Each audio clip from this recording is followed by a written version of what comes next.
સ્થાનિક ભાજપ આગેવાનોના પાપે કોંગ્રેસ ધાનેરા તાલુકામાં ભારે લીડ લેશે એવી શક્યતા વચ્ચે જ્ઞાનીબેનની સભામાં ઉમટી ભારે ભીડ।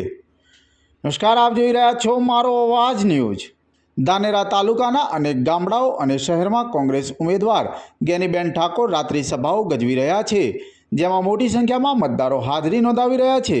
દરેક ગામડા અને ધાનેરામાં મામેરા સ્વરૂપે મતદારો જ્ઞાનીબેનને દિલથી આશીર્વાદ આપી રહ્યા છે।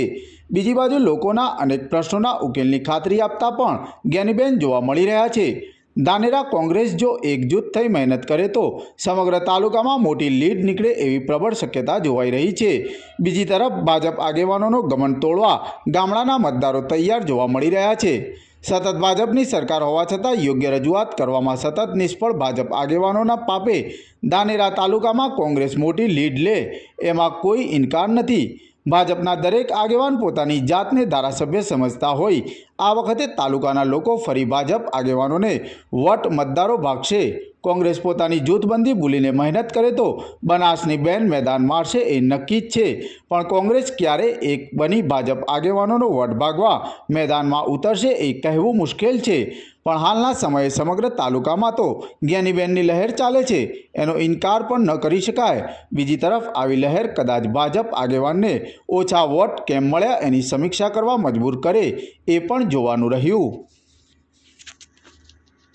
દિલથી કરવા માટેની આપ સૌને ખાતરી આપું,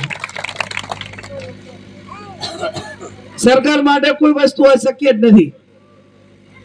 આજે ઉદ્યોગપતિઓને આખા જેટલા ગૌચર હતા એટલા બધા આપી દીધા। અહીંયા પોલિસી કાયદો બનતો હોય તો એક ગરીબને વેચાતી જમીન લઈને પણ સરકારને આપ્યું હોય ને તો એને ખજૂરાના પગ સમાન ગણાય। એમને ઈચ્છા શક્તિ હોય તો, અને ઈચ્છા શક્તિ આપણે ઊભી કરવા માટે કોઈ એક વ્યક્તિથી ના થાય। સરકાર હોય, સરકારમાં પોલિસી બને અને પોલિસીના આધારે આવા પરિવારોનો સર્વે થાય અને સર્વેના આધારે આ પરિવારોને નિયમ અનુસાર અને ક્રમ પ્રમાણે જે પ્રમાણે આપવાનું થાય એ પ્રમાણે પૂરેપૂરા પ્રયત્નો અમારા પોતાના તમામ આગેવાનોના રહેશે। જ્યારે નગરપાલિકા આ મારી પહેલી ચૂંટણી, મારી આ પહેલી મીટિંગ છે।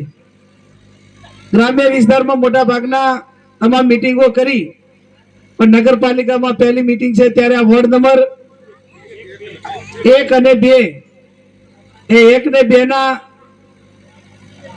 ટોટલ નગરપાલિકાનું મતદાન રાવજી કેટલું છે?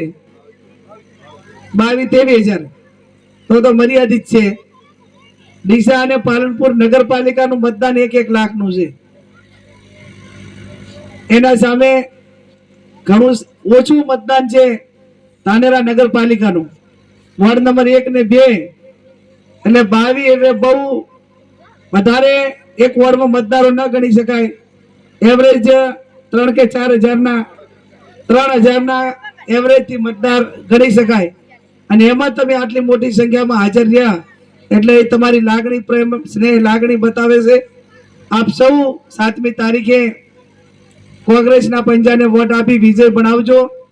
ઠાકોર સમાજને પણ મારી વિનંતી છે કે નથાભાઈ સાહેબે મને ફરિયાદ કરી કે બેન બધાને વોટ આપવા છે પણ તમારા વાળા કોઈ માગવા જ જતા નથી, અને માજા વગર તો તાર માએ કોઈ ના હાલે। એક જણનું જાવું તો પડે કે ના જવું પડે? અમને ખબર હોય કે આ બિલકુલ આપવાનો નથી તો આપણે પ્રોટોકોલ થી બોલાથી કે અમારું ધ્યાન રાખજો ને મદદ કરજો।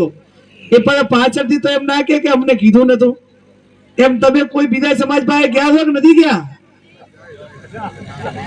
આમાંથી બીજા સમાજને બેનને વોટ આપતું એવું કહેવા વાળા કેટલા ગયા? ઊંચે આગળ કરું થોડોક 10-5% તો સાહેબ છે, 10% એ મીડિયા નહીં, ઘરે ઘરે ફરો। સમાજમાં તો રેડી હોય પણ બીજાને વોટ આપવો પણ તમે લેવા દો તો ને।